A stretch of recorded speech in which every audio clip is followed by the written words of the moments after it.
Assalamualaikum warahmatullahi wabarakatuh. Kami dari kelompok 8 ingin mempresentasikan salah satu materi dari mata kuliah analisis laporan keuangan. Terlebih dahulu perkenalkan nama anggota kelompok kami. Yang pertama yaitu Nando Reza Kuna Ramadhani NIM 135.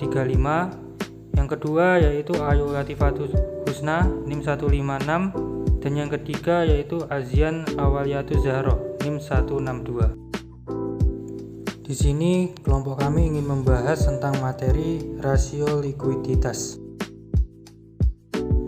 Rasio likuiditas sendiri adalah rasio yang mengukur kemampuan perusahaan dalam memenuhi kewajiban jangka pendeknya. Rasio ini penting karena kegagalan dalam membayar kewajiban jangka pendek dapat menyebabkan kebangkrutan perusahaan. Rasio ini mengukur pada kemampuan likuiditas jangka pendek perusahaan dengan melihat aktiva lancar perusahaan terhadap hutang lancarnya, atau hutang yang dimaksud di sini adalah kewajiban perusahaan. Selanjutnya adalah tujuan dan manfaat rasio likuiditas. Ada beberapa tujuan dan manfaat rasio likuiditas. Yang pertama yaitu untuk mengukur kemampuan perusahaan membayar kewajiban atau utang yang segera jatuh tempo pada saat ditagih.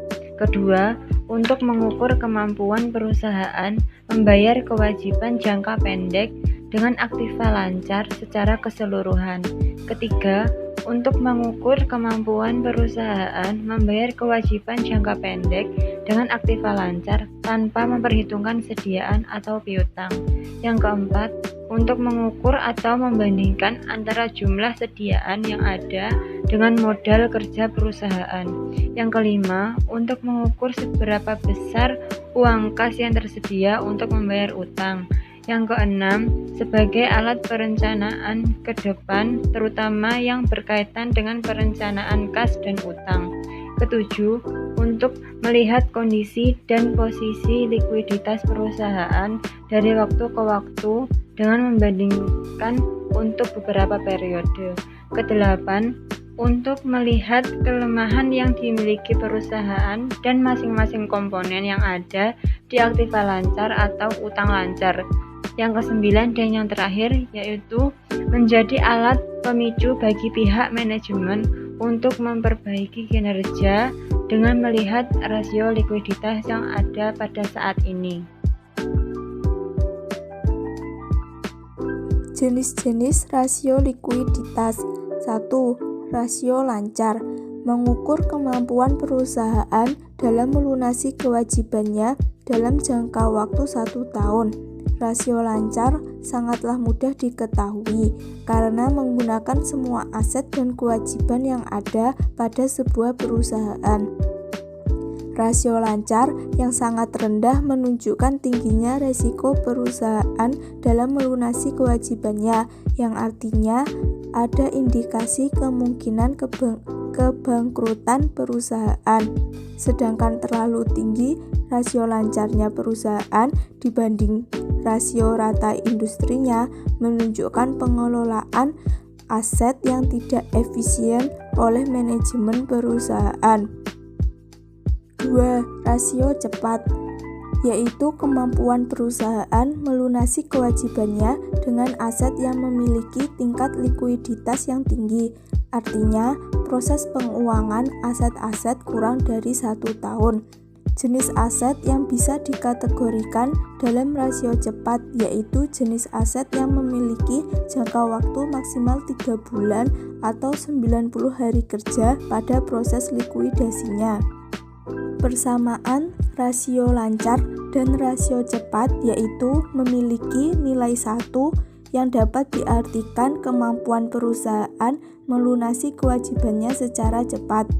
Sedangkan perbedaannya yaitu hanya terletak pada jenis aset yang digunakan dalam melunasi kewajiban perusahaan, yang dimana rasio lancar proses likuidasinya maksimal 1 tahun, sedangkan rasio cepat likuidasinya hanya 90 hari kerja.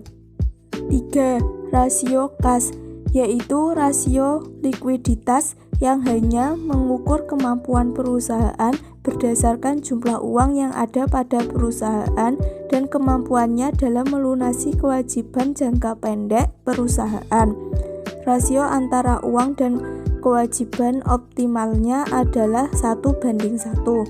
Artinya, jika rasio kas memiliki nilai 1, berarti perusahaan bisa melunasi kewajibannya dengan menggunakan sumber kasnya saja tanpa harus melikuidasi aset lainnya.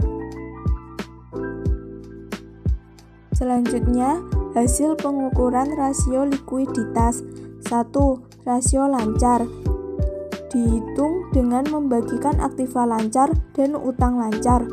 Sebagai informasi tambahan, aktiva lancar yaitu aset yang dapat dikonversikan menjadi uang tunai, sedangkan utang lancar yaitu utang perusahaan yang harus dibayar tunai dalam waktu 1 tahun.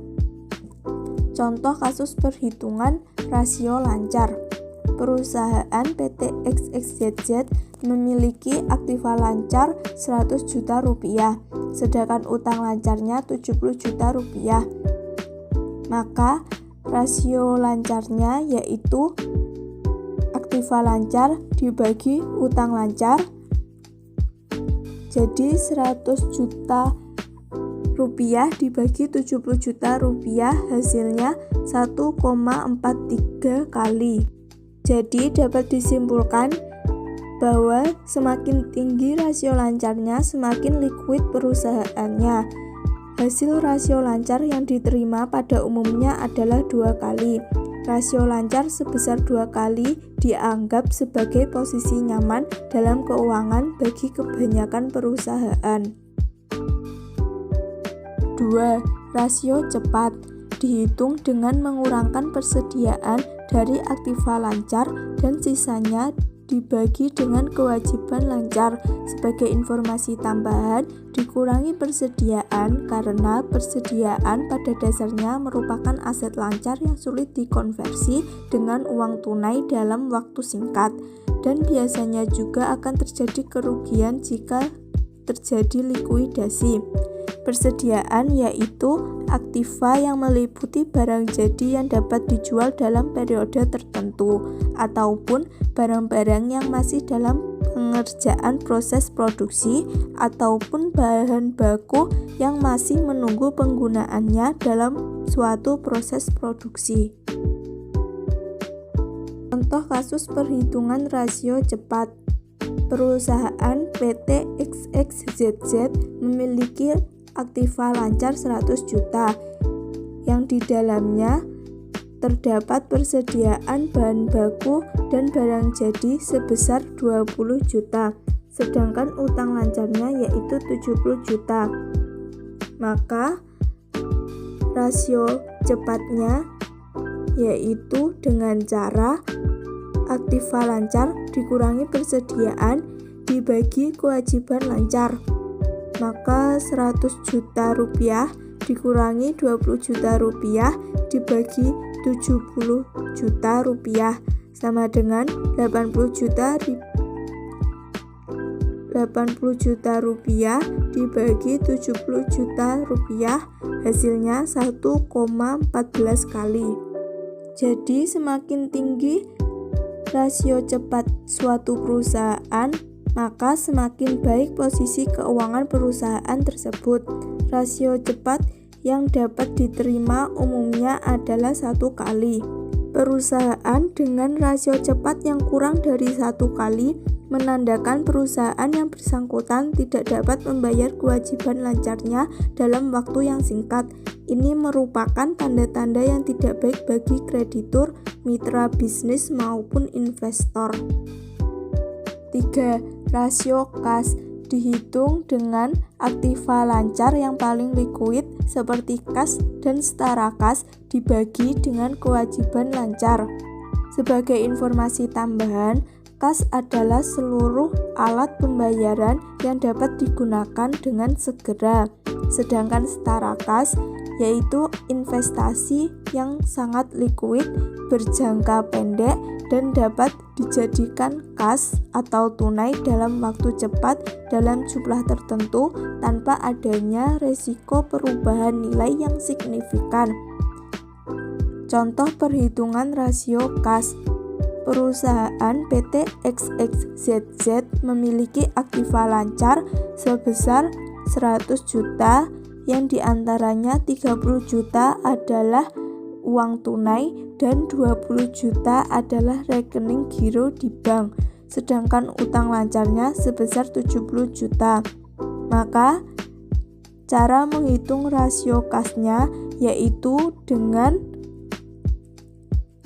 kas ditambah setara kas dibagi utang lancar sama dengan 50 juta rupiah dibagi 70 juta rupiah, hasilnya 0,71 kali. Jadi dapat diketahui bahwa rasio kas PT XXZZ adalah 0,71. Artinya PT XXZZ hanya memiliki kas dan setara kas untuk membayar 75% kewajiban lancarnya.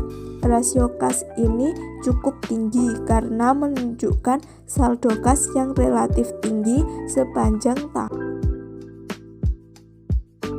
Sekian pembahasan materi dari kelompok kami. Apabila ada kurang lebihnya mohon maaf. Wassalamualaikum warahmatullahi wabarakatuh.